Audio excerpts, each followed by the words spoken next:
ఇంతవరకు సాఫ్ట్వేర్ రంగం అంటే పిలిచి పిల్లనిచ్చేవాళ్ళు. కానీ ఆ రోజులు మారిపోయాయి.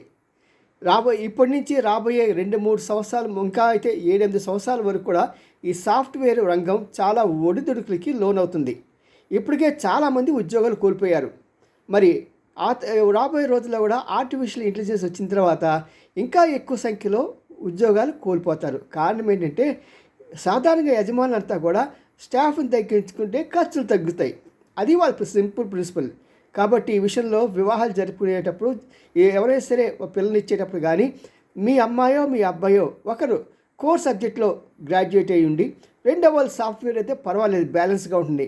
కానీ ఇద్దరు సాఫ్ట్వేర్ అనుకున్నా అనుకోండి, ఇద్దరు ఉద్యోగాలు చేస్తున్న వారికి ఏంటి అనుకున్నా అనుకోండి, ఒక రోజున ఒక వారం రోజుల తర్వాత వాళ్ళకి చిన్న లెటర్ వస్తుంది, థ్యాంక్ యూ అని.